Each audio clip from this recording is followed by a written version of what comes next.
Hey, here we are. Happy New Year. Hey, Coach, we're here. You were in the comments early, and happy 2022 to everyone. Okay, we are good. It's been a few weeks since the show finally got through all the year-end stuff, so I think we should be ready to roll. Let me go ahead and put the link in there. I'm opening up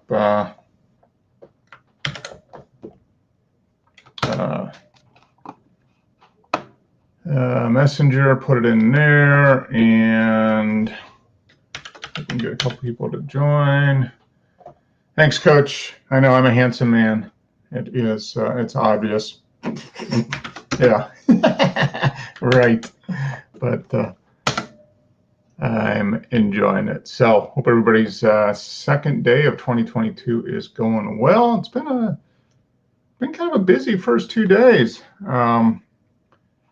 Doing a little bit of relaxing, obviously, and doing a little bit of work as well. So I don't know if that portends anything for the rest of the year, but kind of busy so far. Hey, stranger. Hey there. How's it going? Doing well. Good. Happy New Year. Happy New Year to you. How are things? Good. Generally pretty good. Can't complain too much. Okay. I could have won Powerball, and I am complaining a little bit about that. But other than that, yeah, I'm okay. How you been? Good? Good. It's been kind of quiet over here, which is a good Yeah. thing. Okay. Good. Yeah.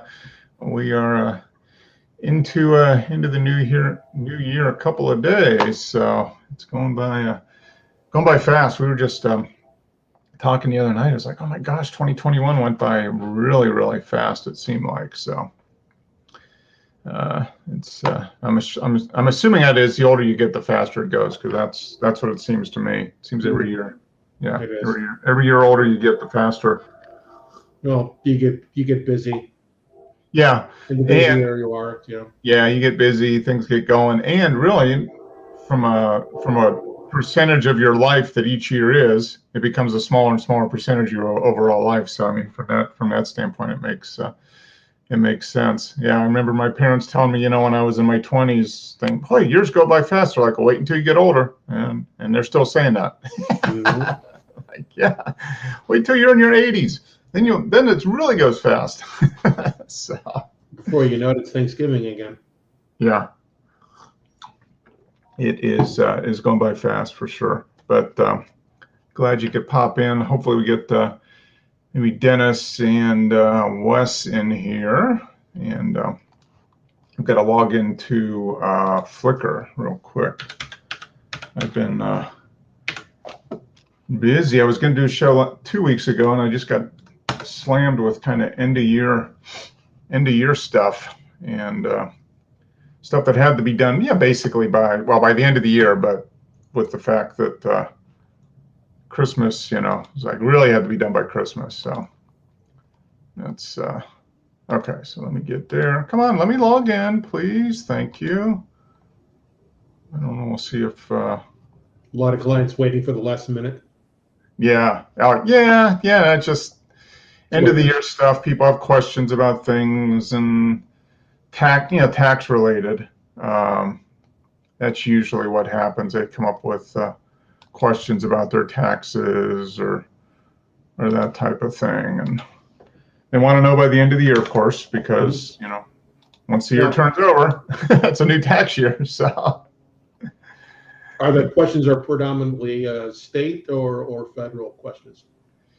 Usually driven by federal, but impact state. I mean, a lot of people are just like, what do I need to do for taxes? And when people think of taxes, most of the time they're thinking federal taxes. Right.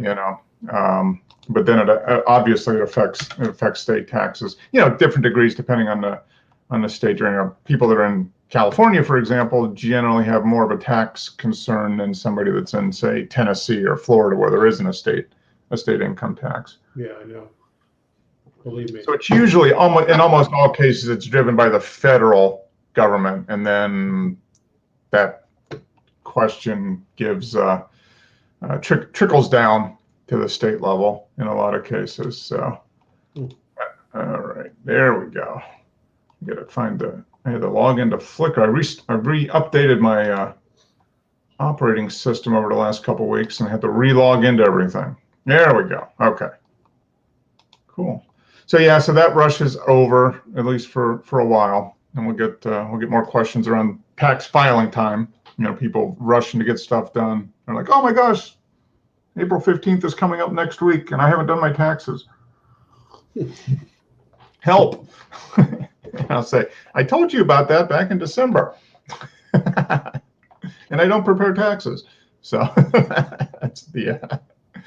that's the thing. Yeah, I'm not a CPA. I do financial planning and advice, but if you don't do your own taxes and you have a question, I recommend you go see a tax professional, because that's not my gig. But yeah, every year it still comes down to, hey, help me with this and that. And I'm like, well, I can give you some ideas, but you've got to take care of it yourself. Yeah.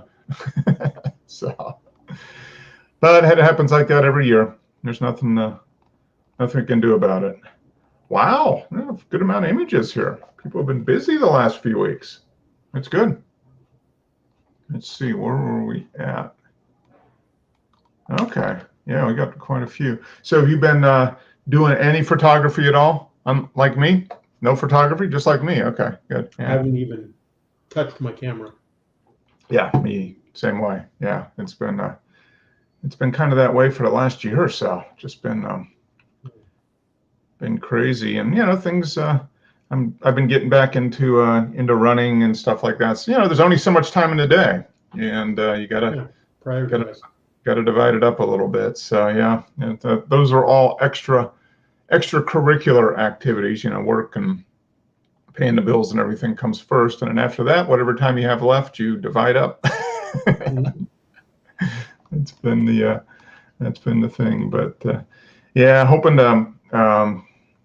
to be a little more proactive on the photography front here in 2022. That's the goal. So, but yeah, meanwhile, Wes and Simi and have been keeping the flame burning. That's for sure. So, have you guys? How did you guys? You were having a bunch of wildfires. Did you have any impact by all the wildfires this summer? And we haven't talked to them. It's been a few months. So yeah, no. The only thing that changed was the air quality. Oh, okay. The fires were at least 100 miles away. Okay, all right. So yeah, but yeah, you were impacted Santa Rosa obviously by the smoke. Yeah. Yeah, in Napa area and beyond. Yeah, Napa in Northern California. Yeah. No, we were getting the smoke from all that stuff here. I mean, that was showing up in the out here, all the way down here in Georgia. It's just, you could see it. The sunsets were more colorful, and there was more of a haze in the air. When the fires were at their peak, all this stuff going on. It was actually impacting the air quality here for a little bit, and then we had all that stuff in Colorado the last few days. We've got family that lives in northern Colorado, and then those wildfires that went through and basically took out 2 towns in Colorado. I mean, just pretty much horrific. 2 small towns, kind of east and a little bit north of Boulder, were just kind of burned down very, very quickly by wildfires. And I guess I think it was started by power lines or something that they got knocked down in the high winds and in the dry weather, set stuff on fire, and hurricane force, 70, 80 mile an hour winds, which they get fairly frequently there, especially in the change of seasons, fall and spring. They get strong winds, but that was all it took. So yeah, it's kind of been kind of crazy from that front. We got a family out there, and they weren't impacted by it, but they can say, man, it's just incredible how fast it burned and how much it took out in such a short period. So, yeah, we used to have a cabin up in Oroville. Okay. And it got completely. We sold it a long time ago, but it's no longer there. It's gone completely. Burned. Okay, it got burned up in the fires this last year. The only thing that was remaining literally was just the the cast iron wood stove, and that Yeah. was it. Everything else Everything was else just, burned down around it. Yeah. yeah. I mean, the ovens and everything else were just puddles of metal. Yeah. Yeah. Yeah. Yeah. That's yeah, it's amazing. They've had some nasty fires up there. I remember when we lived out there, we used to go up and do work up in Oroville. I was with an inventory company, so we did like I think there was a Lucky's up there, or a Safeway, and then there was is it Kragen auto parts chain? I don't even know. Yeah, it used to be Kragen, and now it's O'Reilly.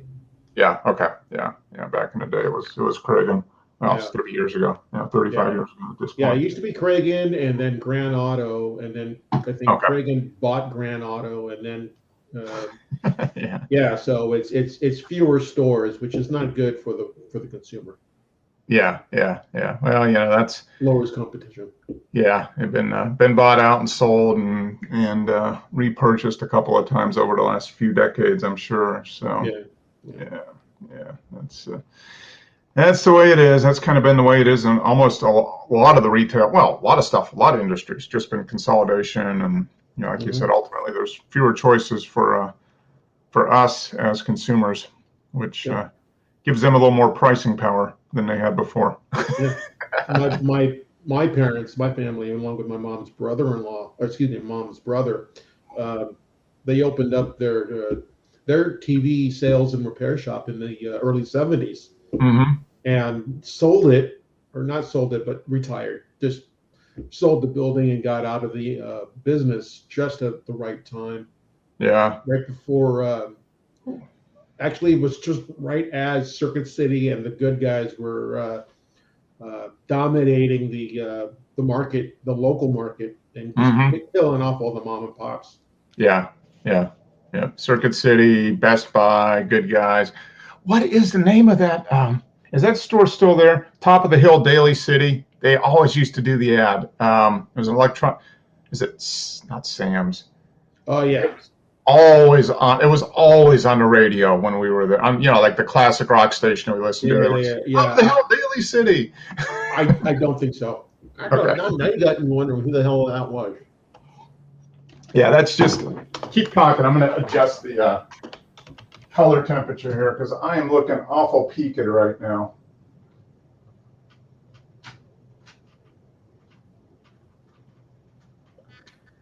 Yeah. Make myself a little orange. Yeah, I can't remember what it was. Just that those taglines, stick in your head, and we lived in Sacramento and then Fairfield, so that was always they always advertised. It's like on the East Coast in Jersey it was or New York City it was Crazy Eddie. He was the electronics, the electronics and appliance guy. It was Crazy Eddie. And that one there, I can't remember the name of the store. I can remember the tagline, but I can't remember the name of the store. And it is at the top of the hill in Daly City because we did go there once. I got to go see what this place is like. So we actually went there. It was a electronics store? Electronics, yeah. Electronics and appliances. Their big thing was speakers, car stereo, TVs. CD players and stuff at the time, VCRs, all that, all the pre 1990 electronics version, because we were there in 87 through 89 is when we lived out there. Yeah. But I can't remember. Pam she'll probably remember as soon as I say the tagline. She'll be, oh yeah, that's that store. Okay. But yeah, it's funny how those taglines stick in your head. So. Well, let's jump in here and take a look at some of these images. We'll see if Weston would ever pop in. But Coach, if you're in the chat, if you chime in and want to comment, feel free. Let's go in here. We're going to share the screen. So where are we at here? Share the screen. All right. Let's see what I got here. There we go. I moved everything around. Hey, there we go. Okay, so you can see that now, I'm assuming? Yeah. So this is the last one from last show. So first part of December, this was what Wes had. This is a Green Heron. Yeah, which That's a nice Wes has been doing doing well. He's got good opportunity for wildlife photography living where he does down there, especially in the fall and winter. September through March and April, you get a lot of migratory birds and that type of stuff. But he's been doing lots of wildlife photography with that. He's got that 600 millimeter lens that he's been using on that EOS R. So he's been pretty happy with it. Has he? I was wondering about that. Yeah, he's had that lens for a couple of years now, and really likes it. He uses it on both the 80D. Is that the one that the crop sensor that he has, as well as the R, and likes it on both. It's decent size lens, but it's not so big. It's not impossible to carry. It's at 5 to 6.3, so it's not moderately fast, but not really. So it's not too big, but good shots if you got good light. Yeah. That's basically. Yeah, like this shot. It looks like it's almost backlit. Yeah, and I think this was kind of at the end of the day. I think kind of at sunset. Let's see. Yeah, I was taking it at 5:42. So yeah, end of the day. Sun, last hour up probably. So yeah, relatively low, probably. Yeah, so good light, but yeah, that's a nice shot. And then okay, so Simi, nice. Old Sturbridge actor banging out in a very low light situation. The 50 millimeter 1.8. Color correction, dodging and burning only. Okay. 50-50. Yeah, I like the right there on the hot on the metal. That's nice. Yeah, it almost looks like a normal walk oil painting. Mm-hmm. Yeah, the lighting is really nice in there. Yeah.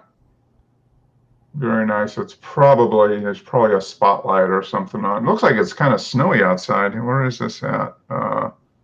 Old Sturbridge Village. Yeah, Sturbridge, Massachusetts, taken a month ago. So there's probably some snow and stuff out there. But yeah, that's kind of neat. Although I don't think blacksmith back in the day were wearing a mask, but yeah. Well, other than that, we can take a walk back and go back in time a little bit there. But yeah, that's nice. So f1.8, 10,000. Oh, ISO 10,000. Okay. There you go. It's gonna 10,000th of a second. No, it can't be. ISO 10,000. Okay. It looks great for ISO 10,000. Yeah. This is his. Oh, this is a new one. The Nikon Z. Isn't that the mirrorless one? Yeah. That's his new camera. Okay, Simi. Which Z did he get? The 6.2. So now I got to find that. Nikkor. I'm just going to take a look at it. Yeah, he was on the show maybe a month or two ago. And he said, "No, I'm still happy with the." There it is. With the 850, I think, or 750. One of the Yep. He had that 750 for a while. So this is Abe's of Maine, the store. But okay, it's about $1,800 or so. I mean, is that full frame or is that cropped? That's a full frame. Wow. Yeah. I mean, for $1,800 for a full frame. Yep. No, 24 FX format. So is FX, is that Nikon's? That's full frame, right? Yeah. DX is their crop, right? Yeah. Correct. Yeah. That's really affordable at this point. Yeah. I mean, that's the the Canon, whatever the version is of that now, the Nikon, they're into the second edition. Mm-hmm. And I'm thinking, my plan is in the next year or two is to probably get the second this generation, you get it used, and get it for under $1,000. Yep. That type of thing. Because I mean, everybody's been happy with it, and they're smaller, a little more compact. So okay, very nice Simi. So I'm assuming got rid of the was it the 750 or the 850? I can't remember. But he's had that for a while in one iteration or the other. There was the second one. He had the first one that got dropped. It fell into the water, fell into the ocean a few years ago, if you remember that. And he had to get it. He had to get another one, but he just got the same camera because he liked it so much. But he had that thing for really 5 years. So that's just a bad day for. Yeah, and it fell in the ocean too. It wasn't just regular water; it was salt water too. Yeah. So yeah, it just pretty much game over. You're not coming back from that one. It's a boat anchor at that point. Mm-hmm. Exactly. Yeah. But yeah, very nice. So I'd like to get your opinion on this, Simi. If you watch this, maybe I'll text you and find out what you think about that. Because yeah, that's I've been, I'm still using the for digital cameras. I've got the Olympus, the Micro Four Thirds, which I like, and I'll probably I haven't really used it too much in the last year, but when I do use it, it's easy to use and reasonably decent images. But I'm thinking, next digital camera would probably be a full frame like this, mirrorless full frame, because get that and get a couple good lenses and call it good. Yeah, 25 megapixel, all you need really, for depending pretty on much how big you want to do it. Yeah. Fuji is, I think they came out with the new 100S, the GFX 100S. Oh, okay. Yeah. And that's like $3,800. Okay. See, well, that's even, it's still really expensive, but comparatively. Compared to what? Their 100, their GFX 100, which is about 9 or 10,000. Yeah. Yeah. Yep. Yeah. For medium format, it's really inexpensive. Mm-hmm. And that'll probably only continue to drop a little bit too. You check back in a couple years, that camera will probably be under probably be 2,000 to 3,000 instead of 3,000. Yeah. Buy it used for like 20. Yeah, probably buy it for closer to $2,000 than $3,000, and and get a medium format, 100 megapixel. That's. They're finally getting the software and the processor to match up with what they can do on the chip. I think that's been the issue. You get the actual processor to be able to do all the stuff with the size of the sensor that they've been able to do, but and the cost of manufacturing of that has dropped, and then they've got the processor power is gone up by orders of magnitude over the last 5 or 6 years. Just incredible. Yep. So cool. Very nice, Simi. All right. Freezing our tushes off while the bonfire tries to keep us warm. So ISO 100, 50 millimeter. There we go. There's Joe.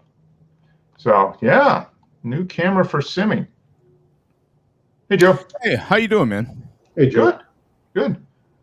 We were just commenting. We're looking at these images, and if you notice, there's something different here. Simi's got a new camera. He got rid of it. He's got the Nikon Z6, that the second generation full frame mirrorless now. Oh, look at him. He's got a new camera to toss. Well, maybe he finally. It's lighter weight, so he can toss it higher. Yeah. More. What do you call that? Revolutions per. Yeah, you can get more revolutions per toss, which helps with the image stabilization. It's odds. Greater odds of a better shot.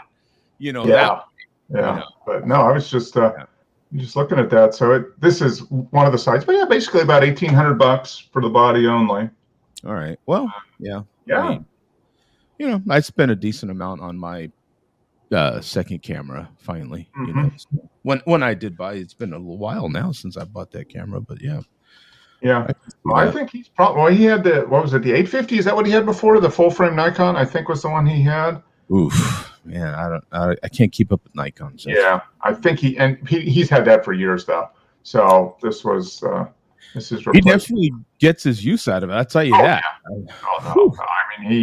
He'll keep this. As long as it works. Probably he had the 850 for 5 or 6 years. He's probably Well, he had two of them. He had the first one that fell in the ocean, Yeah. and he got another one just like it. But that was 5 years ago. 4 or 5 years ago. So I mean, so he's been shooting with the 850 for 6 years probably. Is it really that long that I think happened? so. Yeah, I think it's been like since 2015, 2016. Yeah. So, but the lenses. I mean, the cameras had plenty of resolution. It was just more about it's not the camera, it's the photographer, and he definitely follows that that maxim, I guess. But he's killing it, man. I mean, I'm pretty much I more than likely will not buy. I'll be buying more lighting, but cameras, I'm probably done. Yeah, cameras and lenses. Me personally, I just don't shoot that much no more. Yeah, I was just telling Frank I haven't shot at all. So I mean, for the next year or two, I'm happy with the camera I have, and I could see myself, as I get more time. Just talking about, you got work, which takes up a chunk of your time, and then you've got all the outside interests. There's only so much time, so what are you more into? And the last year or two, it's been other stuff than photography, but I still like photography. So when I have less work time and more time in the day to do other stuff, I could see upgrading of the digital, and it would probably be a full frame mirrorless. It'd probably be what I would do. But yeah, so it's and so we're into the second generation of it, and Simi made it through the first generation without buying, but now he has the second generation. My hat's off to anybody that is willing to buy a camera these days, because I'm not, for one, shooting not even a quarter as much as I used to. Oh no, yeah. And then on top of that, I just don't have time. Like you said, the time thing. Yeah. When I do get time, it's fun to shoot. Mm-hmm. But God bless it, man. These darn phones are so darn good nowadays. I'm having a lot of fun. I do take a lot of photography. I do take a lot of pictures. It's just all with my phone. I have more fun playing around with, these new high resolution images you can get out of the granted microchip little size sensors, but still the images I'm getting out of them. And now these cameras, these phones shoot RAW. I mean, their own version of RAW, but still, Yeah. I mean, it's the cameras in the phones now are probably better than the point and shoot cameras of 4 or 5 years ago. Oh yeah. I mean, there's still nothing that holds up really if you got a good lens and a full frame. I mean, there's nothing. But like you said, it's another level of commitment. Whereas for 99% of people, the camera in their phone is all they need, because they just want to document what's going on in their life. Exactly. There's that, and with all the other things they're adding to the built-in processing of what's happening in the camera. I mean, I could get this is I'll give you what I think is a good analogy. This is the Instapot of cameras right now.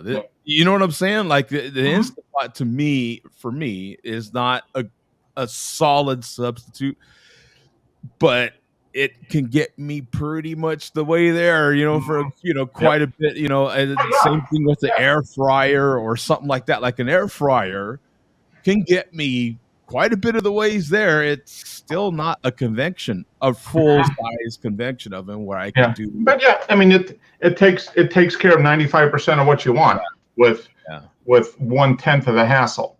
Right. I mean, that's what it comes down to, is the hassle. The hassle factor, or how much extra you have to do in order to get a result.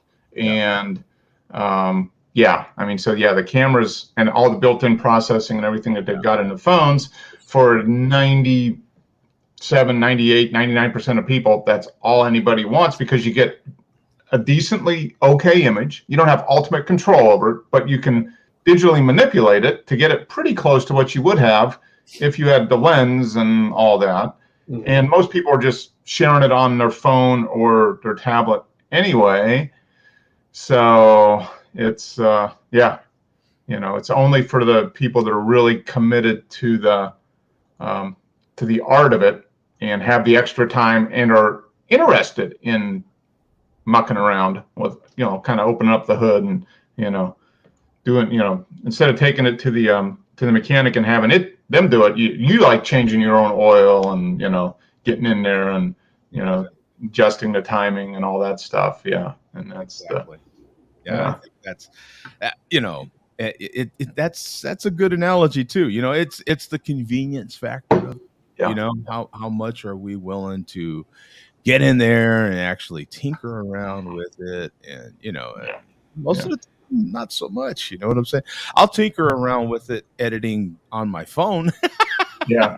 But man. Yeah. Well, the thing is a few years ago, you had to tinker if you wanted to get a decent result, even with your phone, but now the phones are getting to the point with the chips and the processing and all the stuff that's kind of all packaged together that you can achieve most of what people want just from the phone itself. And but there's still always going to be a market for for these kind of cameras, but there's another level. You just don't take an image, capture an image with this camera and share it on Instagram instant. Although pretty soon they'll be able to do it. I mean, I think that's just a firmware tweak. It'll connect to your phone or wireless network, and it'll probably be who knows, it might have the feature, pre-format it for Instagram. You link to your Instagram account or whatever, and it automatically uploads. Why not? I'm surprised they haven't done that years ago. Yeah. Yeah. The phones have had Bluetooth and wireless connectivity, where you can do the image and shoot it over to your phone, via Bluetooth or whatever. So that's probably the next level. And so that way you can use a super high quality camera with a great lens, get an image that you like, post it to Instagram, and then go back and maximize the image in post processing or whatever. But well, good on him, man, for getting a camera. He is one of those people that definitely uses it. So have at it. He uses it every week pretty much. Yeah. And knows how to use it. Yeah. So he's taken advantage of the format of the camera. I mean, this kind of stuff you can get, similar with your phone, but you're not going to get the way the shots are with just a phone. You can get close, but so that's now, how do you feel? Because, people travel to Atlanta, people travel to the Bay Area, people travel to Phoenix. These are destinations for certain people. Mm-hmm. Even outside of that, you mingle amongst your local areas. There's areas where people would traditionally, have a good camera, quote, their good camera, their SLR or whatever, taking images. How often do you see? Oh, very, very, very, very few. I mean, if you go to, it depends on where you go to. If I go to the touristy things here in Atlanta, like the zoo, the Botanic Gardens, the park, the Stone Mountain, whatever, you're going to see 99% of people with their phone, and you'll see every once in a while you'll see somebody with a camera. But if you go to like the state parks or that type of thing, and you get away from the parking lot a little bit, then you're going to see a little bit larger, but it's still really small. I mean, it's still, whereas 10 years ago it was flipped, it was probably 50 people that were into photography. It was maybe half and half, they had a camera of some kind and then they had their phone. Now it's, it's probably 95-5 or something. Yeah. Because that's the way what about you, Frank? You feel the same way? Like, even when you're just bebopping around, it feels like pretty rare that you see, even. Oh, yeah. Yeah, you just don't see anybody with a camera around. It's always, with a phone. Yeah, it just, I go to a lot of events, as you guys, might know. I go to a lot of football games. You used to see at football games or any sort of ball game, you would see, well, I would be one of them that would have my SLR, my good camera, because that's something that I want to document, with a quote good camera. again, these darn things are getting so good, you Mhm. know, uh, and they're shooting raw. I mean, and after, there's things I can do in this that I can't do. I can't do with my Canon. I can't, Yeah. you can't even do with it. I can adjust my depth of field after the fact. I can adjust my aperture after the fact. I can do a lot of these things. Hmm. It is hard to beat, man. Like, Yeah. you Yeah. know, And it depends on the type of photography you're doing. The stuff that Wes Yeah. does, wildlife photography, you're not getting anywhere near that No, anything with a phone. You need a real camera with a real lens in order to do that. Whoa, right? Yeah. Especially if you're going to photograph alligators and that type of stuff. But for basic, like in a crowd at a game, walking around through the park, or going on a hike in the woods or whatever. Yeah, your phone for most And you know people is what? going to take care of it. The last game that I went to, of course, the Rams, when they were here against the Cardinals, they actually are on the field, the professionals with iPhones Yeah. set up on their rig. You know what I'm saying? For the video part, like Yep. they have these real nice, elaborate rigs, Mm-hmm. and they're basically powered by the iPhone. Yeah. You know, Shooting 4K video. yeah. I mean, Yeah. they're shooting very high resolution Mhm. video, and now as a consumer of movies and TV shows, there's now movies and TV shows series that Mhm. have been filmed quite well, mind you, Mhm. and edited all on the iPhone. It's Have you seen that commercial for the cinematic mode? yeah, Where it's like, well, the focus is on the main actor, and he's like, well, what if I had a big reveal? yeah, I right. was the Yeah. murderer, and it switched, and the guy's like, oh. It's a Yeah. focus switch in the front to the back.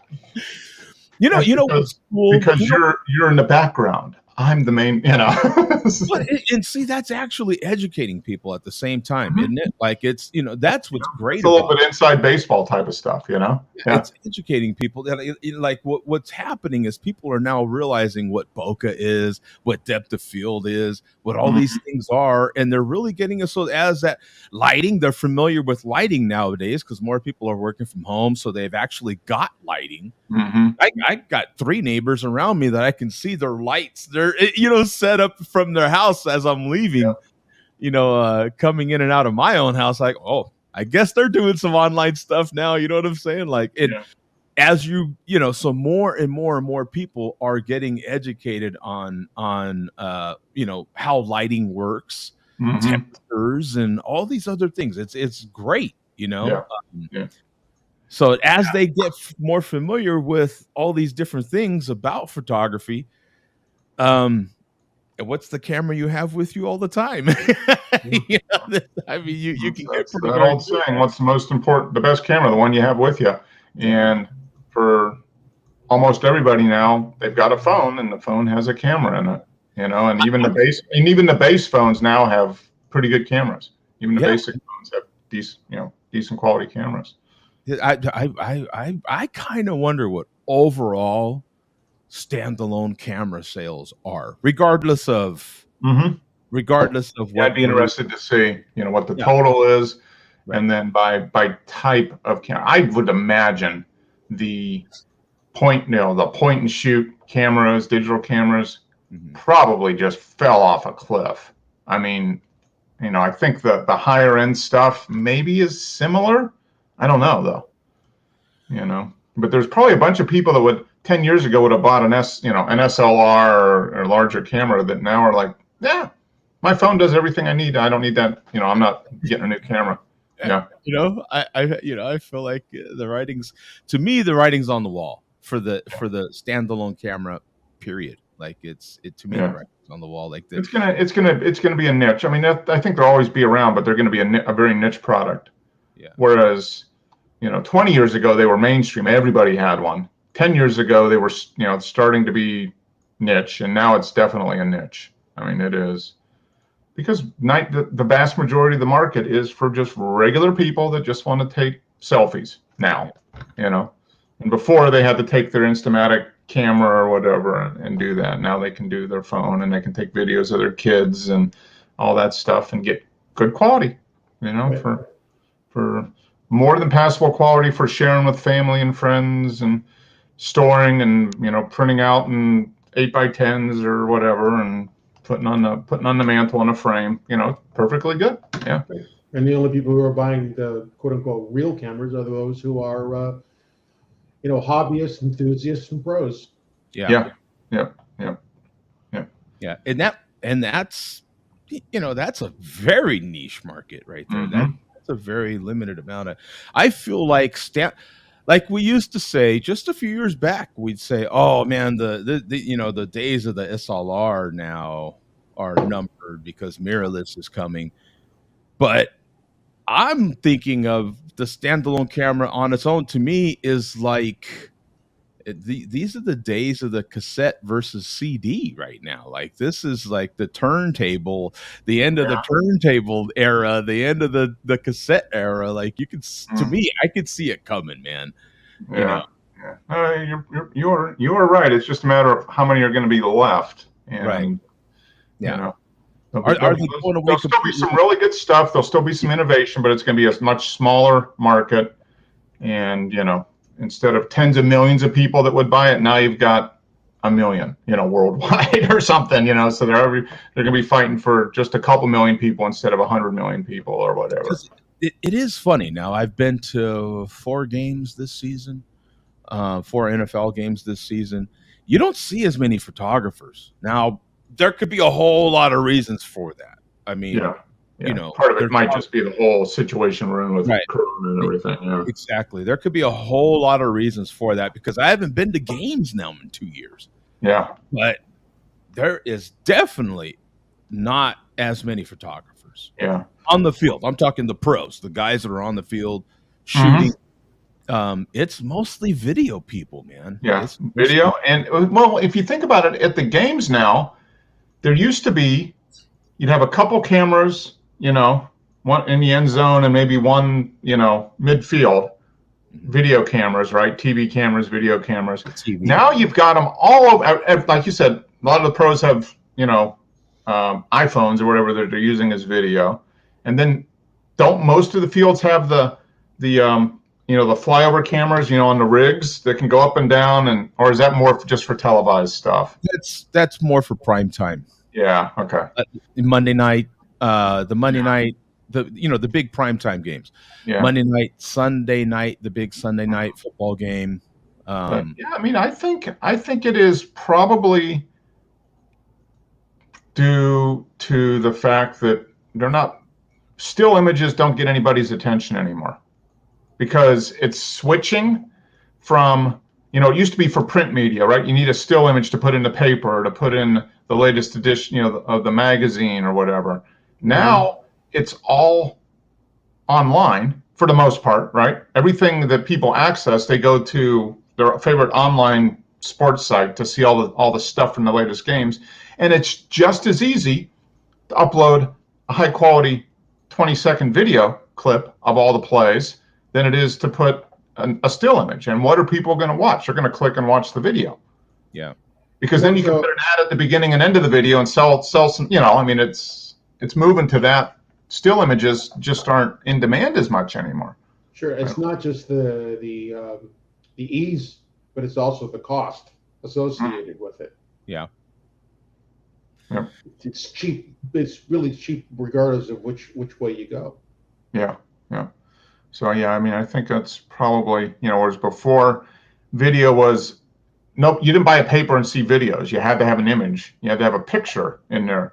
And now you go online to look at all this stuff, and if you can open up a web page, you can have a good quality video embedded in that web page, and it's just as easy from their side to put up a video as it is an image. Yeah. So, and people they expect that too. I mean, I think the expectation is I want to see stuff moving. I want to see a video of what happened. I don't, picture's nice, but show me a video, and what's and a big thing too is like now this year they've really been encouraging you to share your photos. Share Mhm. your photos of your experience. Share your photos.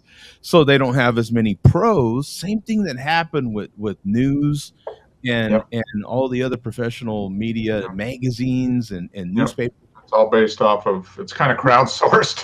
Yeah, they're kind of Well, trying to get you to share your photos, and you more, more than likely people do, mhm. and they're getting all kinds of stuff. Yeah, they get great stuff and they don't have to pay anybody for anything.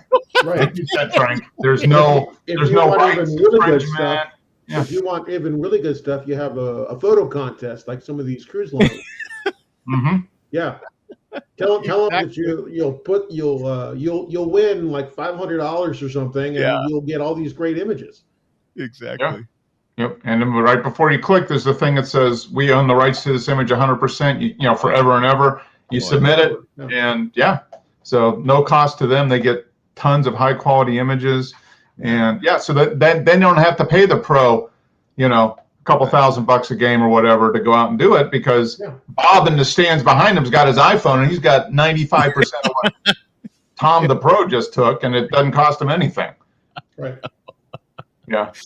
And in software nowadays, actually, it's a good and a bad thing, because the software has gotten so good with editing Mm-hmm. that you can right now take a very low resolution photo and make it, I mean, incredibly sharp.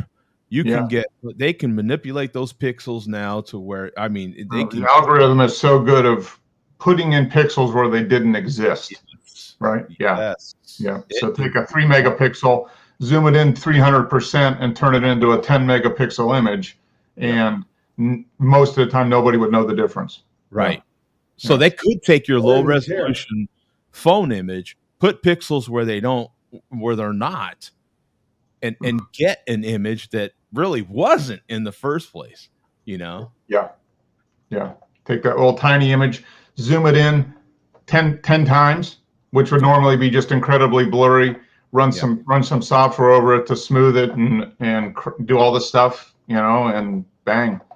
A pro could look at it and say, hey, this is totally doctored. This isn't a real image. It was all, but sharing it on a computer screen or on the front page of Sports Illustrated online, people don't care. Yeah. Nobody, to use your car analogy, it's the same thing. Like, well, we've all been to car shows and seen the guy that has got pictures of his restoration of a vehicle, and he modified it and did all these things, and it looks a little like it used to, but when it started, it was just some pile of rusty whatever that was in a barn somewhere, and all he needed was the raw bones. Really, Mm-hmm. just needed the raw bones, and then he made the car what he saw in his head. Yeah. That's the same sort of deal they do with these images. Mm-hmm. Here's an app. Donate. Take photos with our app, and we'll post them on the. That's what they encourage you to do when you go to the game. We'll put it on the screen. I mean, they're not even sharing your photo on the broadcast. It's just on the screen at the stupid ball game. Like, Yeah. You know what I'm saying? And they've got all the images in the world. But that gets thousands of people to take because they want to see their photo on the jumbotron, at the other end of the field. Yeah. Yeah. Exactly. Yeah. No, it's just there's gonna be like 10 of us. It'd be 10 people out with real cameras. Everybody else is all gonna be digital and manipulating stuff and using algorithms. And Simi he'll be the only guy out there tossing his camera in the air looking for images. Exactly. Yeah. Yeah, he'll be the only one out there with his Nikon mirrorless. That's awesome. Yeah. I mean, he does some fantastic. Oh no, he does. Yeah. I mean, the type of stuff he is doing and other professionals. I mean, he is a professional photographer. He's just not, I mean, he's the equivalent. I mean, the stuff he does is a notch above pretty much everybody else. And you can tell if you take the time to look at the images and do that. So yeah. He's a prosumer. I mean, yeah. He is the classic prosumer. Mm-hmm. Yep. A high-end enthusiast photographer. Yeah. Colebrook, okay. Test shots, dodging and burning only. So I must be doing stuff and converting it to black and white to see, or maybe he's taken in black and white mode. That'd be interesting. Was it taken in black and white mode, or did he convert it to black and white? I wonder, because I got to imagine the camera has a black and white. Oh yeah, oh yeah. Yeah. I do that often. Just go ahead and shoot in black and white because it's really color. You know what I'm saying? But I'll shoot in black and white.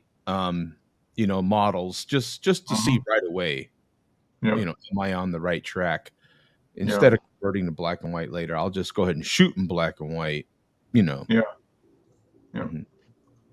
So yeah, he must have just gotten this camera within the last few weeks, because this was taken on December 18th, and he says test shots. So yeah, he probably got it in the last few weeks. And I wonder how similar it still is. You know what I'm saying? He's got that. He's got his other camera. He probably doesn't. He's probably a lot like me. Like I forget things about the camera because I know what I like to do, and it's all feel for me at this point. Yeah. I don't think about, okay, my aperture needs to be 7.1 or stuff like that. I just kind of know, okay, it needs to be here. It needs to be here. Like I don't, So I wonder if he has how close the mirrorless is. Yeah. To his SLR. Yeah, I wonder, kind of the user, like the user interface, basically. How different is it? Is he able to get to where he wants to get relatively quick, comparatively? I would imagine it's probably similar. I mean, because it's the same brand. I mean, so they kind of the same general feel, but it probably is different. So it's going to take him a while to get, just by feel, he can figure out what he needs. It's going to take him a while to get to that. Yeah, because a lot of like his same lenses, like it's adapters now, isn't it? Or do they mount right on that same body? No, I think it's. Is it adapters? It's a new mount. It's a new mount, right? Yeah, it's a Z mount. But it's probably, since it's full frame, he probably just needs some adapter. There's an adapter. So how well does that adapter? Does that adapter make it? Does it really change the lens at all? Yeah. If anything, it probably slows down the autofocusing system a little bit. Yeah. Yeah, because there's an extra layer of stuff it has to communicate with. I'd be really interested to see, man. That'd be, Yeah. Because he's obviously doing stuff with high contrast to see what the, how it's handling all the high contrast stuff. It looks pretty good. Yeah. I wouldn't kick this camera out of bed for eating crackers. Let's say that. Yeah, for eating crackers. Yeah. Now, see, in my world, $1,800 at this point, I'd be like, well, I could get a new amp. You know what I'm saying? But he's using this camera probably as much as you listen to your amp. He's going out every weekend or every other weekend and spending, a few hours in the morning or evening shooting. So yeah, I mean, in terms of time spent using the tool, he's probably using it. Yeah, exactly. He's not been. His camera was definitely used. It wasn't in the just sitting around gathering dust mode. No, he definitely he uses that darn thing. His cost per hour is going to be way down by the time he gets. I wonder how many frames he had on that camera. That'd be interesting. How many? I mean, I don't know what that was probably rated for. 100,000? I don't know. That camera, probably the rating on the shutter was probably something like that. Yeah. Probably, because that was a nice camera. Yeah. No. Well, he definitely used it. So this is 50 millimeter prime. Looks like it will be my new Pano. Nice field of view, no distortion. Okay. So he got the new 50 millimeter lens. That must be the new lens for him. He got with the camera. Seems like a good one. Yeah. And so he did Pano and then probably stitched it together to see if there was any. Okay. Yeah. Looking good, Simi. Yeah. It's okay, there's the color version. Yeah. It looks pretty good. I'm looking strictly through your feed right now. I'm Yeah. not looking at. Mhm. I don't have another screen open or What nothing. do you like better, black and white or? Matter of fact, let me go full screen on this. I like the color version. Yeah, I do too. Just because there's some good. This grass. His conversion wasn't very good. You know what I'm saying? Like The tree He here, lost some instead of- details, yeah. you get lost. There's not enough contrast between the fallen tree in the center Yeah, and the grass. yeah. Whereas in the color, I would have to like And there it just pops. on my own here, but yeah, just from judging from your feed, and Yeah. I like the color better than the black and white, but yeah. Okay, so this is shot at 14 millimeters. It's been a long time since I've had something this wide. Oh, so we got a 14 to 30 too. Wow. Nice. We said not since 2014 with the D7000 and a Sigma 8 to 16. Wow. Okay. So that was his. This was shot at 14 millimeters. Okay. 5 seconds. F11. So it looks like you got those little pools of light, like on the left-hand side underneath the tree, and then the rock itself in the water, and the little area right above it. Mm-hmm. Yeah. Obviously, that's processing, but He said, yeah, dodge and burning only. Yeah, color grading, dodge and burning. So yeah, so he's highlighting these different areas, but yeah, it's kind of neat though. Yeah, I mean, it does kind of lead you down sure does. through there. Yeah, it's neat. Very good simming. There we go, black and white. Okay, I kind of like the black and white better than the color of this one.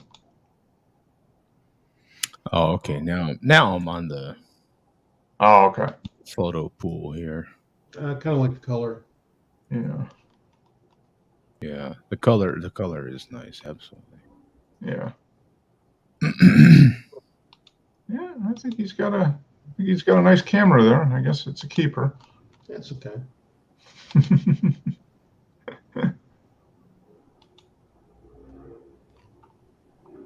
There's Woods. This was taken, December 19th. Huh. Yeah, now that I'm looking at it like this, I definitely like the contrast and everything is really nice in this camera. I like the Mm-hmm. Yeah, I think he's got. everything is man. So it looks like he got two new lenses. Maybe this 14 to 30, and then that 50 millimeter. Yeah. Maybe with the camera, because he had that 20 to that mid-range zoom to 60 to 120 or 40 to 120. I'd be interested in the focusing system on that. I know the focusing system on these mirrorless cameras is just amazing. I know the one on mine, I am still trying to get used to it. Yeah. I could just imagine the one on this one here. Yeah. I just wonder how nice to be able to punch into 30 millimeter from 14 in one lens. Okay. That's an F. Okay, so it's a constant F4. Yeah. Yeah, I've got to imagine. Yeah, it's probably pretty robust focusing system. How many focusing points? Yeah. Oh, it's probably only got like 1,500 focus points or something. I know, right? Yeah. Exactly. Sorry, I can't have it. I need at least 1875. I bet you it can pretty much shoot in the dark. Like I bet you he could go to some ridiculous. He could probably shoot 3,200, no problem at all. Well, here I'll show you this. I don't know if you saw this one. This was before it came in. So this image, Yeah. this is it was shot at ISO 10,000. Oh wow. That's what I thought. Yeah. So that's ISO 10,000. Yeah. Oh So- my goodness. Yeah. So indoors, ISO 10,000. I don't see any noise at all in that. No. Boy, I thought And 3,200. he said all he did was, color grading, dodging, and burning. So he didn't do any sharpening or anything. Wow. Yeah. So there you go. That's I'm ISO. seeing very. I'm looking at that same image now. Yeah. Through Flickr myself. Mm-hmm. It's very, very, very little noise. Very little. Yeah. I can And that's see it's f1.8 at ISO 10,000. So yeah. So pretty and good. I wonder how they're doing that. Is this if are they doing it via just cleaner, better pixels, or are they doing it software? I don't know. Probably it's probably a hardware thing more so than software. you know what it feels like when I'm looking at this image? It feels like something coming out of my iPhone, right? Like the skin is soft. Mm-hmm. Like when you zoom in a little bit and not much, you can see it, right? Yeah. But I mean, at that ISO, it's really remarkable. Yeah. And it's a similar shot that you're getting now out of these modern phones, right? Like this is some stuff when you zoom in, you can see some of the noise, but it is when you zoom back out, it is good enough, man. Yeah. Good enough to use for something. 10,000 at this is like 800. I don't know, 10 years ago. Yeah. No, you're right. Absolutely. Like, Your D40, Joe. What was that? You didn't want to do anything over 400, right? No. That's what the D40 was. 400, really. Don't use it over 400. Yeah. When I say 800, I mean on the good cameras, not your typical consumer grade. Yeah. This right here is similar to what I can get off my iPhone, and nowhere near 10,000 or whatever in the hell it is. Yeah. But, I feel so restricted with it, even with my camera. It only goes up to 1600. Yeah. And at 1600, it's probably like 400 on this camera. Yeah. Excuse me, more like it's improved. It's 10, improved 000. tremendously. Yeah. I mean that's. So 10,000 is like it was like 400 10 years ago. It really is remarkable, man. Yeah. It is. Then you throw in 5.5, 6 stops of image stabilization. Yep. Who needs a tripod? Yeah. Who needs a tripod? Yeah, right. Yeah. But then again, Sim, like me, I use my tripod. You know what I'm saying? So I know Sim does because he's got quite a few of them. I think at this point. Yeah. But it still makes a difference. But if you're the image stabilization, definitely improves things. I mean, you're always still going to get a better image on a tripod, all things being equal. But from the ability of just being able to get a passable image that fast, it's. And I think his image stabilization is built into the body. Isn't it? It is. They all are now, pretty much. I think everyone's gone IBIS. Yeah, which makes sense. Yeah. Man, that's pretty remarkable. That if you can shoot that, that high ISO. You could handhold where you could shoot 3200, even 4500 handheld. No problem. Probably get very usable stuff. Yeah. If you can shoot that high, man, I mean, the shutters you can use that's remarkable, man. That's remarkable.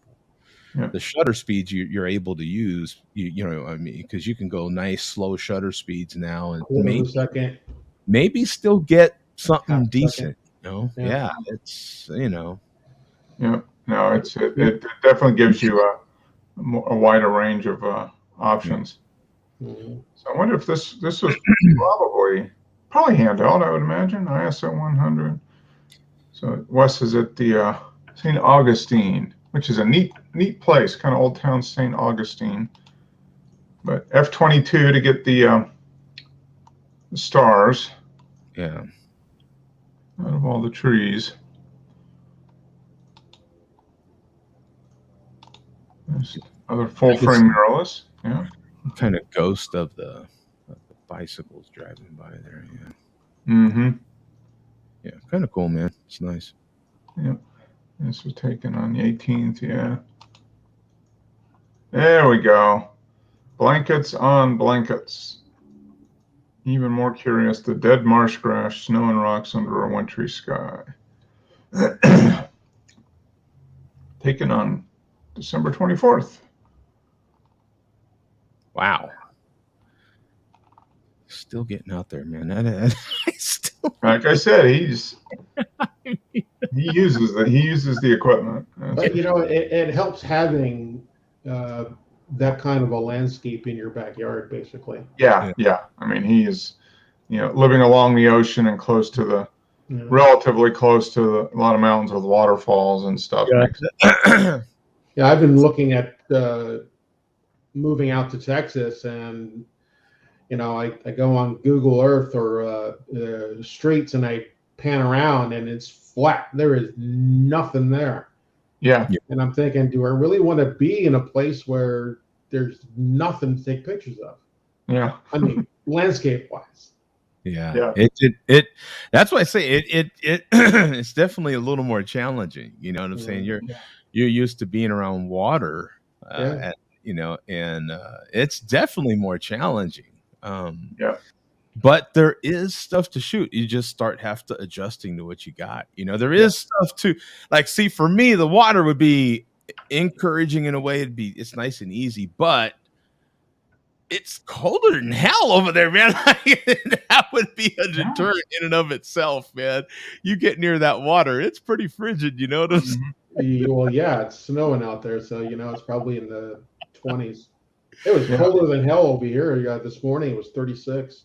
I was gonna say, even at the bay is way the hell closer than people think. If you've not, been out there, it's a real wet, just kind of cold, man. It can get under your. What Mark Twain said: the coldest winter I spent was the summer in San Francisco.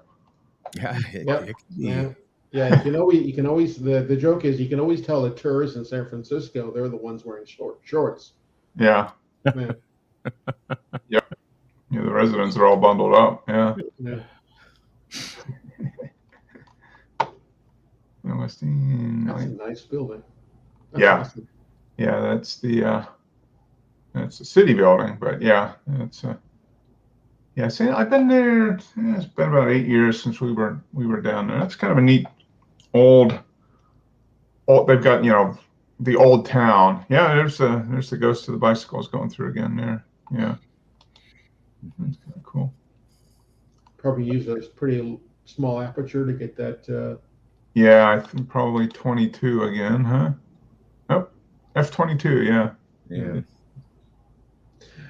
Some people like shooting a scene like this at the largest possible aperture. I mean, just to get the depth of field. And then shoot again at f/22 and blend in the starburst later on, just to get the benefit of that little better sharpness and contrast out of an f/8, f/11 versus an f/22 position. Mm-hmm. I have to agree. And the skill level of that exact thing, because of the software we were just talking about, is next to nothing. I mean, the software can do it like that, man. Yeah. I mean, take the two images and merge them, and whoop. Those algorithms are amazing, man. The new AI stuff, pretty amazing. Considering what you can, if you wanted to change that blue sky to something different, it's literally just point and click. Yeah. Mm-hmm. And before you had to do layers, and you had to bring out the pen tool, and you spent an hour just going around the building and between the leaves and everything. Oh my God, what a pain in the butt. Yes. I mean, they can get trees and hair are the biggest. It's the hardest thing, because all the edges. Yeah. It can get that tree on that image. It can get that tree in that top right. Just nail it. Absolutely. You could zoom in all you want. It nails it. I mean, it like pretty much down to the pixel. Yeah. I mean, it's well beyond good enough. Yeah. It's like indistinguishable. Yeah. It's like in the early days of autofocus, right? Like, who in the hell of us focuses manually. Very rarely do I even trust my own focus now. Yeah. I focus automatic. It's all automatic. Yeah. And it's a very similar thing. It's just bang. I mean, that Mhm. really, I had to, re-up my membership there to Adobe to edit some photos recently, and yeah, wow, I have to say, wow, Lightroom is wow. There's some Hmm. fantastic features in there nowadays. They've added a lot to it in the last couple of years. I'm still on Lightroom 4. I knew Joe would get a kick out of that. Yeah, yeah, that's That's like stone tablet and chisel. Yeah. that's what You just get a really fine point chisel to get those little bits of stone. Yeah. yeah. Oh my One god. of these days, I'll get up to version 5. Yeah, but, one of these no. days. Yeah, that's yeah, and one of these days they'll have a screen behind, Dennis's Mhm. film camera there. Yeah, the If Adobe came out with a new version that was on DVD instead of a subscription, right. I would probably get it. But I'm just not a fan of the perpetual Oh, subscription. I understand you 1000%. Absolutely. Yeah. If I didn't have to edit those images and I couldn't really see any other way to get it done simply, you know what I'm saying? Yeah. But I I figured, for the money, I don't know what it was, $15 or something like that. I re-upped it for the month. And Mm-hmm. Give you 30 days for that much. Yeah. Yeah. Yeah. So this is the Castillo de San Marcos, basically the fort around St. Augustine. Old. That's I nice. think some of the original stuff's 300 years old, 350 years old, something like that. I would love to come here after it rains with the wet ground. Mm-hmm. Yeah. Oh, yeah. Or even during a drizzle, during a drizzle. That'd Mm-hmm. be, Yeah. kind of cool. Yeah, I Some can see night, that. you got the stars out and everything. Yeah. Nice image. That's a great image. Yeah, I like it. Yeah. Mm-hmm. The perspective just right at the point of the walls coming together, the corner. Yeah, that's nice. Yeah, that's a. The only thing that bugs me about this, I mean, the composition wise, it's spot on. It's the position of the two light sources. Oh, They're just being so far off. Yeah, obviously you don't have control over the moon, but yeah, the two light standards. Yeah. Well, actually, you kind You of know- do, right? I mean, Dennis makes sure that the moon Yeah. is placed in a well, particular you spot. probably could have waited 2 or 3 hours, and I don't know which way that moon is actually traveling with it on the relative horizon, but wait for it to get lower in the horizon and then take the shot. But Yeah. Yeah, you don't. And this, you won't get rid of it all. I mean, you'd have to move because this over here in the lower left is the artificial light. This is the moon up here. Sure.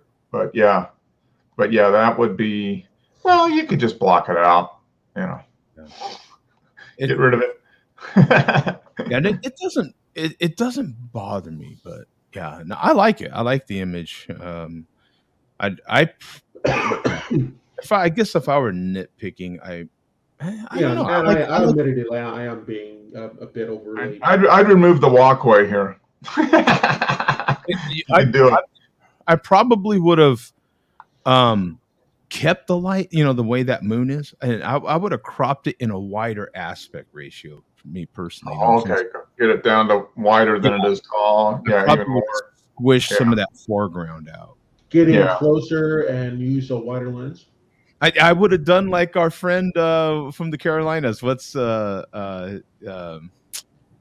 his name? It's always saying, if you zoom in, this would have been. Oh yeah, James. Yeah, James. That's right. Crop it. Yeah. I probably would agree with him this time. Yeah, crop it. I think, so for me, cropping out some of that foreground, which would have to get it wider, to get a wider aspect ratio. Yeah. Well, if you got in closer, that pointed end of that building with, I don't know where your mouse is now, Mhm. would have been more dominant and prominent. Yeah, it would have taken up a larger. It would have been more. Yeah, Because really, that's what is the reason for it would have being looked there. like that, basically. Yeah. Well, you can change that though, so you can keep the aspect ratio. You can keep that part Perspective. of it. Yeah. It's in so you can still keep a similar distance, but still be able to crop it. Yeah. It's pretty fun to manipulate the photo like that. It Sure. takes a little manipulation, so you're Sure. kind of shaping it the way you want it. Mhm. But Yeah, I mean, you could go in and cut that building out and transform it in Photoshop and Mhm. make it as big or small or whatever you want to do. And yeah, fart I mean, you around could with you some could of even your do it ways. in Lightroom. You can still Yeah. do it in Lightroom, but it's still. If I were being nitpicky, you know what I'm saying? I would Yeah. kind of. Yeah. No, it's neat. It is a neat image with the I like it night and the lighting. Yeah. because I like the angles and of course the black and white and Mhm. the shadowing. And, Yeah. Yeah, it's definitely a black and white image. Yeah. That's for sure. Cool. That's some good stuff. Very good. I will. It's cool to hear someone getting some new gear, man. Absolutely. Yeah. Yeah. That'd be interesting. I mean, Simi wasn't. I think the last time he was on the show was maybe back in October or something like that, and he hinted at. Remember, we asked him if he was going to get a new camera, and he's like, I don't know, maybe. Well, he did. So yeah, he got the bug. Had to get a new one. Well, I mean, I kind of got new camera gear, kind of, sort of. Now, if you think about it, we all have to. What do we do with our images? We have to store them somewhere. So I got a new NAS drive, is what I got. Yeah. I have a new There home you server. go. So that's camera equipment ish, right? Mhm. I Yep. did Store images. all my photos over there. So Although at the rate you're shooting, Joe, it's going to take you a few lifetimes to fill up that NAS with the images. So you better get out there and get busy. Now, did you set it up in a RAID fashion? I did actually. So now everything is backed up, so Automatically. If Automatic. one disk Yeah, copies if you the other. lose one Yeah. drive, it auto populates. Yep. Yeah, That's you nice. just take one out, put the other one back in. Are these spinning drives or are these solid state? Spinning. Yeah, I don't have. Did you notice any difference in the speed of your processing? Oh, tremendous! I mean, it is. Now the one that I got. What's the model I got? Anyway, the one that I got, you can plug two Ethernet. You can take two Ethernet ports into your switch. So I of course have a Ethernet switch, right? And so you can take up two ports now, so stuff moves twice as fast as it used to, which helps everything else. Plus the processor inside the NAS drive that I got is really good. What did I get, Mark? I think it's the 712 or whatever. Synology, didn't you Synology. get? Yeah. How much memory does it? Does it have 2 gigabytes of memory on board? I think so. 4. Yeah. Okay. I think 2 gigs of RAM. Yeah. But you can expand it to 8 if I'm not, or maybe 16. You might Yeah. be able to expand Or it is to, a way to expand it. Yeah. and what's the total storage capacity? as far as hard drive storage capacity, Yeah. Big, man. I've got 2 12 terabyte drives in mine. Wow. As big a drive as you could put in it. What's the biggest Oh, drive? so it didn't come with the drives. You put it in your own drive. Oh yeah, no. Yeah. You put your own drives in it. I think you can buy them with drives, but I'd rather buy my own. Yeah. I did mine. Mine is it's a 2-bay, but it's a Synology. Yeah. I bought the NAS and then I bought the drives, and I just did 4 terabyte. But yeah, I bought 2 4 terabyte drives, and yeah, that's the way to go. Unless they have the perfect setup. Otherwise, yeah, you just buy the box and then pick out the drive that you want. And It definitely it was a little bit getting everything. Like I am just now. I bought it a couple weeks ago now, probably 3 weeks ago, and I'm just now getting. Well, I don't have a lot of time, so I'm on my big yearly I take a bunch of time off. I take a big time block off, so I have the rest of this month off. So I am I had the time finally to dedicate to getting this thing set up in the house where I wanted it, get it all kind of working right. So now I'm just trying to fine tune it as far as you know, organizing the wiring and putting the Mhm. exactly where I want it. I have it in a nice test place, but getting it exactly. So I actually I just got some more stuff. I have it sitting right over there. But yeah, it's super cool, man. I couldn't be more excited about that part. Yeah, absolutely. Because now I'm my own cloud. I'm working on backing up my phone so Mhm. I can get rid of that cost because now I won't need to use Apple for that anymore. Mhm. I won't need to use Google's services. And even though those services in and of themselves are like literally $3 a piece, I think, but still, I won't have to even spend that. I'll be my own cloud, So I'm working on those things right now. And the recovery time is so much faster. Yeah. Yeah, So it just things like that. It's Yeah, kind any of dollar you don't have to give to Google or Apple, I think, is a good decision. exactly right. Exactly right. Yeah, yeah. So it's I don't know about you, Mark, but it's been a fantastic feeling. It's been a learning. There's a learning Yeah. curve. There's all I'm still figuring. I've had mine for 3 months, and mine was more business. Just I have to have backups of all the client files and all that stuff. And um, but yeah, I mean, once you got it set up, now I'm playing around with using an outside backup service to back it up to the cloud. So I'm figuring out which way I want to go with that. But Mhm. for saving stuff, yeah, it's seamless. You just open it up and drag and drop files, do what you need to do, and pretty instantaneous. Yeah, I Plenty can't of imagine storage. someone like yourself who has client files. You want to have well, security is your number one issue, Mhm. but you don't want to have your backup and your main source No, in the same no. location. Most of the stuff I do is, well, all the software I use is cloud based, so it's saved on servers somewhere else right, generally. right. But I keep backups of working files and stuff local, just so I have access to that. Although it's not as much as it used to be because everything is still cloud based.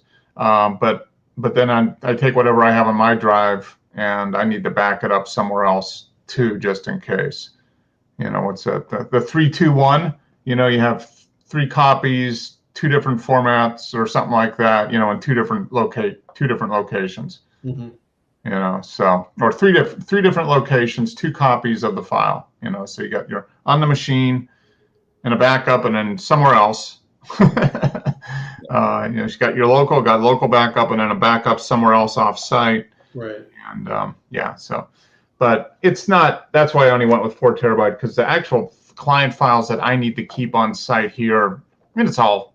You can pack so much information, PDF documents and spreadsheets. I mean, that doesn't take up much room at all, really. And it's not like images or video or anything like that. So, I mean, I could have a giant, a much larger client base than I have now, and still not come close to running out of even 4 TB of data, Sure. because it's all cloud based anyway, and backed up redundantly through the service providers. They have their own, and then they back it up somewhere else, and then I have access to it if I need it. So, but yeah, it does make it a lot easier. And I moved all my images over there, my music. I don't have any. Joe, I know you have a ton of videos and that type of stuff. Wait, I don't download videos or shows, but music and stuff is just on there, and it's faster now. Oh, It goes, so streaming even within the house is faster, quicker access. So yeah, it's all good. Definitely a lot easier. finally, within the last 4 days, I got my the biggest. I'm talking about movies that are 15 gigs and more. Yeah. Blu-ray disc that I've downloaded that are ultra 4K and all of that. And I mean, they're bam, bam, bam, bam, just as quick as any Netflix. It's Yeah. fantastic. Yeah. It is fantastic. They come in and I've been doing side by sides, if you will, like playing the Netflix copy and playing my copy and playing Apple's copy and playing my copy and that sort of deal. And there's virtually no difference. It is fantastic. Yeah. Yeah. Yeah. No, it's a little better on my end, depending on what copy I've downloaded. yeah. Yeah. No, it's amazing. I mean, you've got 12 terabytes. I still go back to when I was in high school. This was in 1980, and I took computer programming. So it was basic. We were learning basic programming, and you had to fill out the cards, the punch cards, either with pencil and then they would drop it in a feeder and it would read it. But the computer was the computer for the whole school. It was a Wang. Remember Wang computers? Wang, yeah. Wow, yeah. And so I had a terminal, a dumb terminal, and then a box. And I just remember the guy saying, "Yeah, this is this," and he says, "I think the hard drive for that computer was basically like the size of a kitchen trash can. So it was about 2 feet high and about a foot, 18 inches, and that was the hard drive. And it was like a 10." I think it was a 10 megabyte hard drive or something like that. Yeah. As big as a kitchen garbage can. And I just remember him going, "Yeah, and some of those mainframes, they have a gigabyte. Now that's big." Yeah, now that's big, right? Yeah. A gigabyte was massively huge, and now you've got in a server underneath your desk, you've got 24,000 gigabytes. Yeah. In a space like that. And of course I made one big massive drive, of course, right? So it's so I've got 10, I'm looking at it right now. I've got 10 and a half terabytes available to me because of course it takes up some space and all that. And I'm down to 6.2. I've got 6.2 terabytes left. Yeah. Okay, so you use 4. Yeah. Yeah, I've used 4. So even for me, I'm sorry. What brand did you go with? The Synology, and then I went with the red Western Digitals. Western Digital Red. Yeah. Yeah. Is that what I went with? I think it was. I think I ended up with Western Digital Red as well, but just 4 terabyte. Yeah. They're kind of like the standard NAS durable, prosumer NAS drives, basically. Yeah, the prosumer, exactly. Yeah, you definitely want to go NAS drives. Like if you want to get something that's rated for a NAS. Yeah. In my box, I got rid of the 256 gig SSD Samsung, and I replaced it with an M.2. And that's like 7 times faster. It's dramatically faster. Yeah, the M.2 is for the solid state drives, is just, I mean, even comparing to an older solid state, it's significantly faster. Yeah. No, it's amazing. We are spoiled. I'm always remember that, from high school that long, and you thought, gigabyte. And we're like, oh, a gigabyte. Wow. Yeah. I can remember gig, you know what I'm saying? And it was like, oh, there's no way, like a gig. Why would you ever need that much? Yeah. I mean, that was always the question. Yeah. I think about that all the time. Mark knows we're both really into high-end audio. And when I download these albums that are like 2 and 3 gigs, just the album, because the resolution on those albums is that high quality, that the albums are 2 and 3 gigs. And I'm like, this is hilarious. You know what I'm saying? Because it wasn't that long ago that a gig was, it might as well have been a warehouse. Like it was gigantic. Like you could never imagine. Yeah. Now these are digital files. Yes. Obviously that's because you're downloading it. But when you compare that to, let's say, a CD of the same song. Oh, crushes it. Okay. So you'd say it's more on the, it's more like a vinyl, if not better. I'm not even going to touch that argument. Did I just open up the? That's a can of worms. Now, me and Mark won't argue about it. We pretty much agree, but that is such a subjective thing.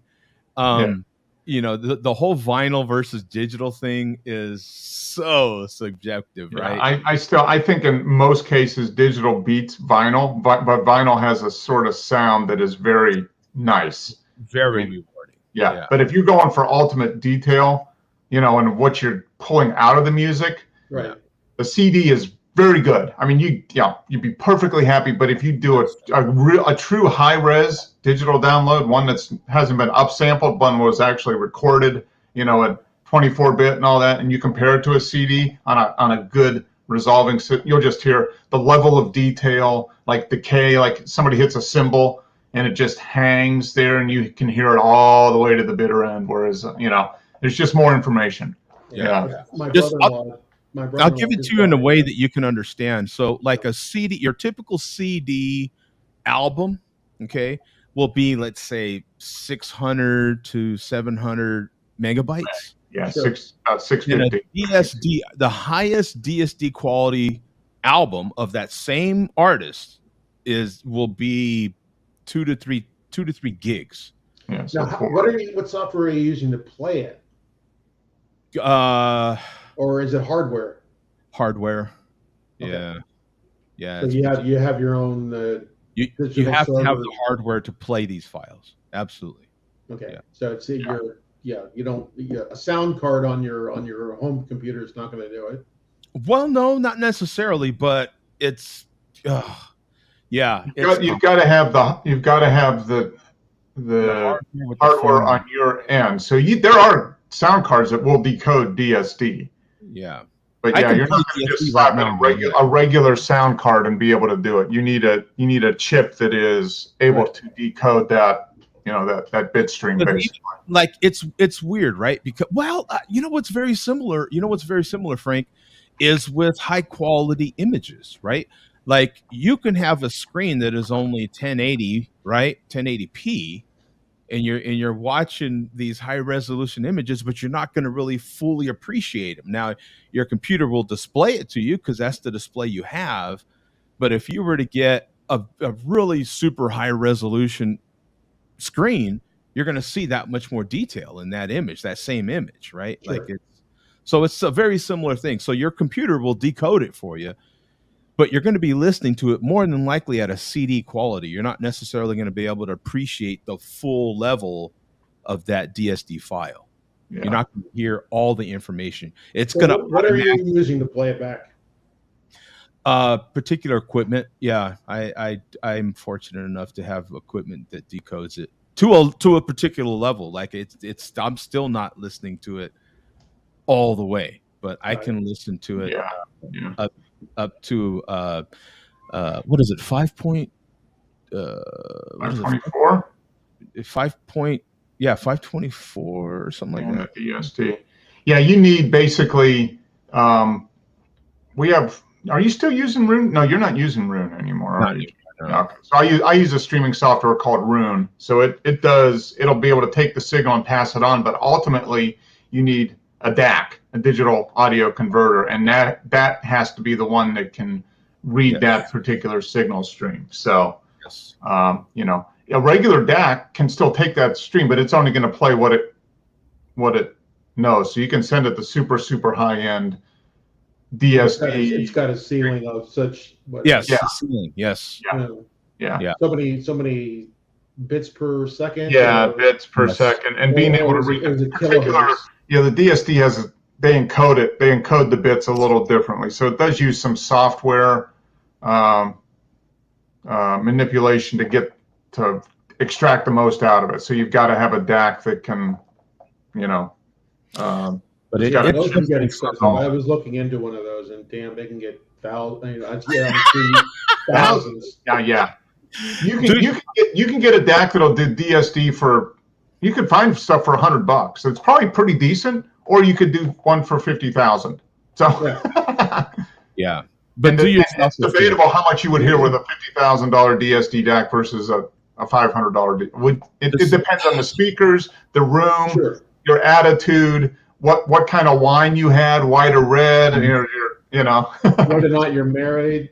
Yeah, married. How your day was? Are you stressed out? Are you relaxed? Are you tired? Are you awake? Have you How cleaned many? out your ears recently? You know, have you Yeah. put the drops and got some of the wax? I mean, it makes a huge difference.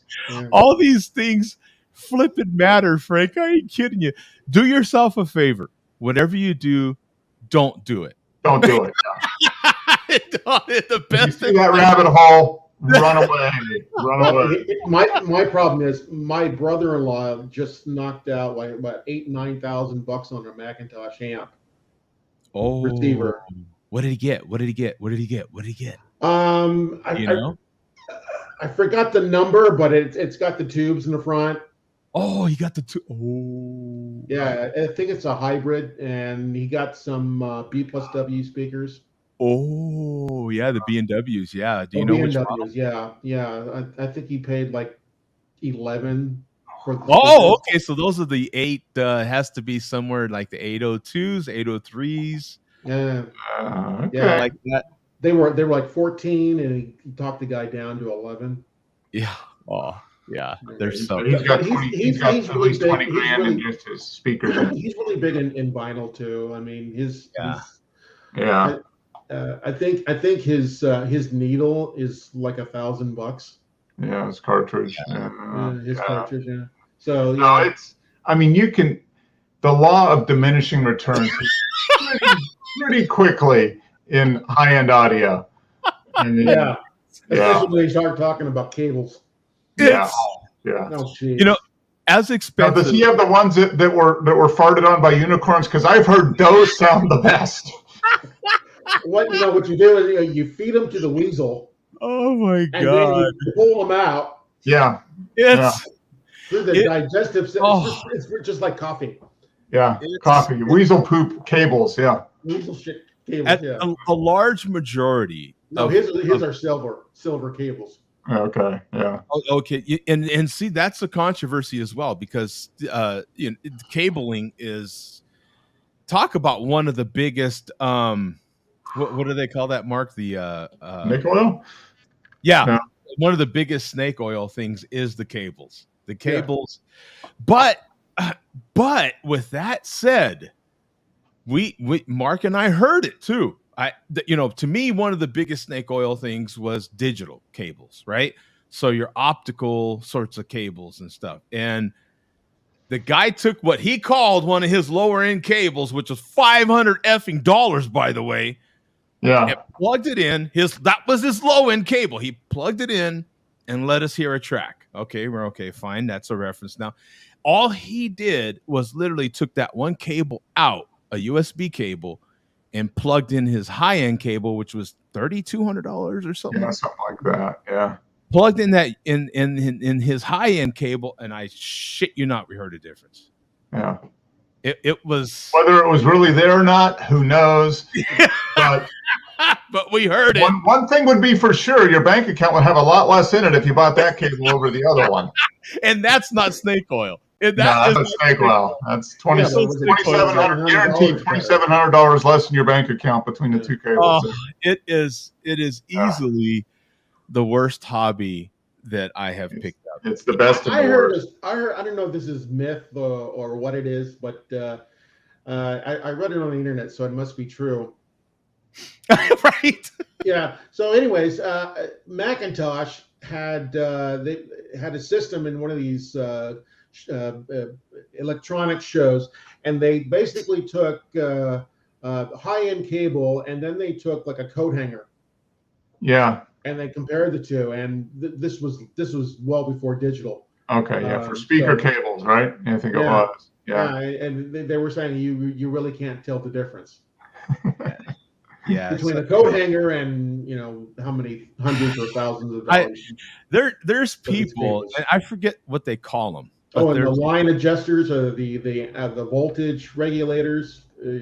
kind of, but basically they're wire stands is all they are, so that that your wires are at a particular level, and that's all they are. And they'll sell them He for bought some of those, hundreds of too. dollars.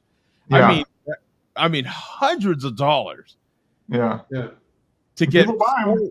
simple little pieces of wood that hold your speakers up this high, your speaker wire up Yeah. this high above Well, you you. got to get it off the ground because Yeah. It's Oh my god! But I gotta say, man. I mean, I've got my personal what I call high end tube sound, my high end tube system in my room that I listen to regularly. And oh my god, it Yeah, is. yeah, I yeah. love my tube. My There are definitely differences in the low to mid, going from a real simple, basic, stereo amplifier to a decently built but still affordable, tube. Well, I mean, there's definitely a difference there. The sound is different. Speakers the same way. You can go from $100, $500 pair of speakers to, $1,000 or $1,500. You're probably going to notice a difference. But once you start getting up, it just seems, and once you start getting up above there, then it's just okay. There's a lot of other stuff that comes into it. But I mean, both Joe and I've listened to $1 million systems, and they sounded pretty good. But if I had $1 million to spend, I don't know. I mean, they sound damn good. I mean, it is. Oh my! But they better for $1 million too. They better. But yeah. Oh my God. Now that now, like Mark said, the diminishing returns for speakers, just your two speakers, is right around $10,000. So like they say, once you start spending around 10 grand, what you're going to start, what you're going to get from what I already own up to 10 grand is pretty noticeable difference. Past that though is pretty small.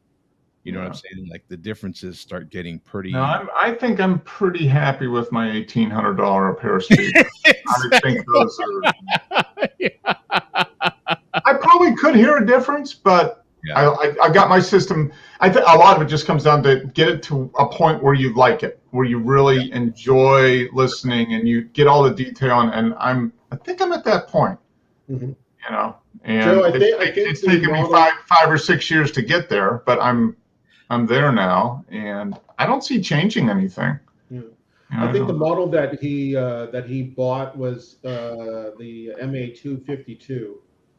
Oh, the 252 on the Macintosh, right? Yeah. No. It was a 352. 352. I'm not it's a hybrid amp. So it's half analog, half digital. Two preamp and I think he bought that one because he could hook up his turntable to it. Oh, okay. All right. So it's an integrated amp with a tube, probably for the preamp, and solid state for the power stage. I haven't been able to listen to it. He's in Long Beach, and I'm in. Don't listen to it. Don't. Yeah. It'll ruin your life. It is. Yeah. Your bank account. Yeah. Oh my God. Yeah. And see, that's the thing. You're right. A middle-aged guy. You're screwed. I'm telling you right now. If you listen to it, you're done. Right. I just need to marry somebody, some woman with with a 7-figure bank account and a heart condition, and I'll be okay. Yeah. Right. Yeah. Oh my God. It is. I tell you, Frank. If you do get a chance to listen to it, go listen. It is. I have. There are a couple of really high-end stereo places on the other side of the bay that I've been to, and listened to some of this Macintosh and some of at the time I think it was Kef speakers, and this it gave me goosebumps on how real the sound was. I hope to eventually, unlike Mark, I already know I want other stuff. I love acquiring gear. I have a lot of gear here. I already know I want different speakers, and I hope that is my hope one of my goals is to buy a used Macintosh. Oh, okay. All right. Yeah, it's kind of hard. The green glow is tempting, isn't it? Oh, they're beautiful.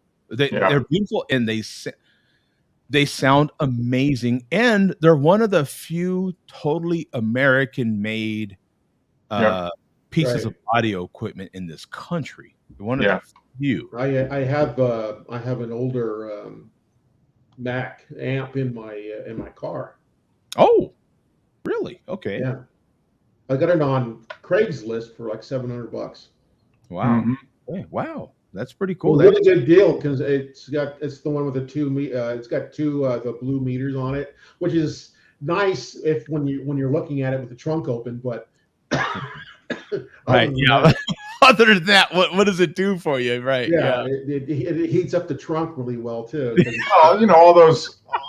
If you're working for the mob and you're picking people up and taking them to get to their cement shoes, they can at least see some pretty blue lights in the trunk before you unload I them in use the the bag. Cadillac for that. Exactly. Yeah, you need a Cadillac with a big trunk. Yeah. If So you that's need pretty your cool. Guido, you can. Okay. Exactly. Yeah. So I'm looking at this right here. I'm going to share the screen. Show us. Because it's only $6,500. I was just gonna say $6,000. I swear to God, I was gonna say $6,000. Yeah. Yeah. But I already know. There we go. $6,500. Wow. 200 watts. With the 200 watts into 8 ohms, 400 into 4. Mhm. So it's got a tube front end and then solid state back. Yep. Right. So look at see that nice and clean looking on the back there. Yeah. Yeah. Imagine that would look good in the listening room. Oh It man. would look good in my bathroom. What the hell are you talking about? My bathroom. Oh my God. Yeah. It It would look good any room I have. That's 67. it's the of course the woman that I started dating is not at all used to this hobby, right? But even she has to say, like, the turntables I have and different other pieces of equipment, she's like, God, that is nice. I mean, it's just it's nice to sit back and when you have nice pieces of equipment that you have saved your money for and you have nice speakers, it's nice to sit back and really have something nice to look at, and especially tubes. When you're playing those tubes again and they have that glow and you're having a beverage and it's an experience. The whole thing is. And that's all part of it. I mean, Yeah, and that goes away with CDs and MP3s. Mark gave me the vinyl disease, and I have to say, like, I went all in when I finally gave in. I went all in. I'm not. I don't know. I could never buy a record. Nah, I'm not going to buy a record. No, don't need that. I'm fine with my digital. Why would anybody buy vinyl? I was at the. I remember and popping and. I can remember being at the audio show saying this stuff, Frank. I was literally at the audio show, and I'm like, "Why in the hell would anybody buy this stuff?" Right? Literally at the audio show saying that. A couple months later, I buy my first record player, a couple of records, and I'm like, "This is it. I can't see buying any more than this." Yeah, I remember. I remember. I'll buy a few. I don't really need anything more than a few. Yeah. Nah. You guys ever think about getting into reel to reel? Oh no, you don't want that. Oh God, you don't want that disease. Is that just putting? You want to watch money leave your account really fast? Get a real. Now, how fast do you want money to leave your account, Frank? You know what I'm saying? Like, how much do you value your harder cash? There are high end reel to reel stuff that 10 to 40 grand. I think one is like 75 grand new. Yeah, but you can buy used ones for under $1,000. Yeah, but if you were to get like I don't know, let's just a recent release on a high quality, they're like $400. Now, you're gonna pay $400 to $600. Wow. Yeah. Wow, I thought they were like only like between 75 and 250. No, most of them are closer to 300 and up. Yeah.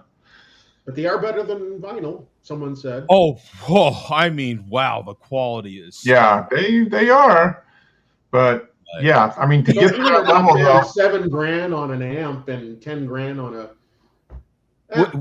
Then you have a mixture. You have your really good favorite. Your Beatles or your Led Zeppelin or whatever you're into on reel to reel, and everything else. Yeah. On vinyl. Yeah. I spend enough on records now. At first, it was I'm going to buy just a few, And then it was like, I could never ever see spending $50 or $60 on a record. That's just way too much. That's bananas, man. You're nuts. I'm never doing that.